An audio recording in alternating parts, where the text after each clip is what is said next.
Assalamualaikum warahmatullahi wabarakatuh. Saya Marta Ananda Rajulia Berkanjutan, peserta Laskar CPNS Mahkamah RI tahun 2022, golongan 2, gelombang 1, angkatan 3, kelompok 3. Pada kesempatan kali ini, saya akan mempresentasikan resume modul manajemen ASN. Adapun pokok pembahasan pada kesempatan kali ini, yang pertama pengertian manajemen ASN, yang kedua kedudukan ASN, yang ketiga peran ASN, yang keempat hak dan kewajiban ASN, yang kelima kode etik dan kode perilaku ASN, yang keenam sistem merit ASN, dan yang terakhir mekanisme pengelolaan ASN.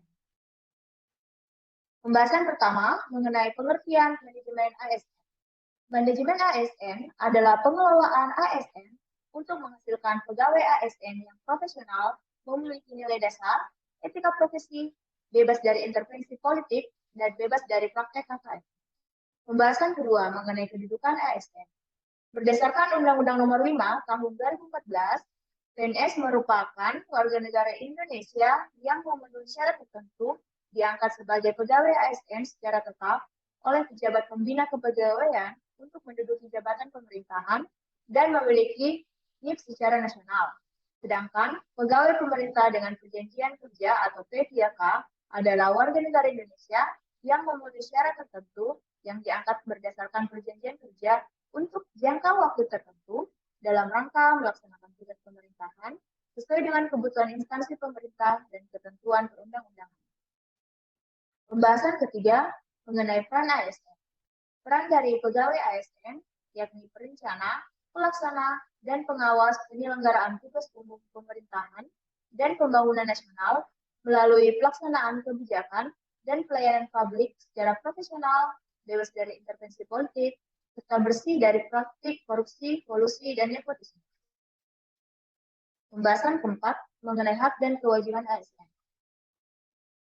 Hak PNS dan PPK diatur dalam Undang-Undang ASN. Yang pertama, PNS berhak memperoleh gaji, tunjangan, dan fasilitas, cuti, jaminan pensiun, dan jaminan hari tua, perlindungan, dan pengembangan kompetensi.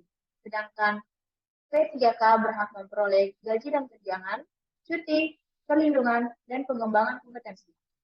Adapun kewajiban pegawai ASN yang disebutkan dalam Undang-Undang ASN, yang pertama, setia dan taat pada Pancasila, Undang-Undang Dasar Negara Republik Indonesia tahun 1945, NKRI, dan pemerintahan yang sah. Yang kedua, menjaga persatuan dan kesatuan bangsa. Tiga, melaksanakan kebijakan yang dirumuskan pejabat pemerintah yang berwenang. Empat, menaati ketentuan peraturan perundang-undangan. 5. Melaksanakan tugas kedinasan dengan penuh pengertian, kejujuran, kesadaran, dan tanggung jawab. 6. Menunjukkan integritas dan keteladanan dalam sikap, perilaku, ucapan, dan tindakan kepada setiap orang, baik di dalam maupun di luar kedinasan. Yang ketujuh, menyimpan rahasia jabatan dan hanya dapat mengemukakan rahasia jabatan sesuai dengan ketentuan peraturan perundang-undangan. Dan yang terakhir, bersedia ditempatkan di seluruh wilayah NKRI. Pembahasan kelima mengenai kode etik dan kode perilaku ASN. ASN sebagai profesi berlandaskan pada kode etik dan kode perilaku. Kode etik dan kode perilaku ASN bertujuan untuk menjaga martabat dan kehormatan ASN. Kode etik dan kode perilaku ASN menjadi acuan yang penting bagi para ASN dalam penyelenggaraan birokrasi pemerintah.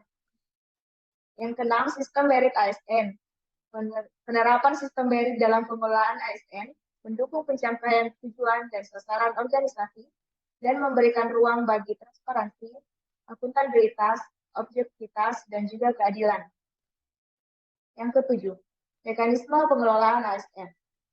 Manajemen ASN meliputi penyusunan dan penetapan kebutuhan, pengadaan, pangkat, dan jabatan, pengembangan karir, pola karir, promosi, mutasi, penilaian kinerja, penggajian dan tunjangan, penghargaan, disiplin, pemberhentian, jaminan pensiun, dan hari tua, dan perlindungan.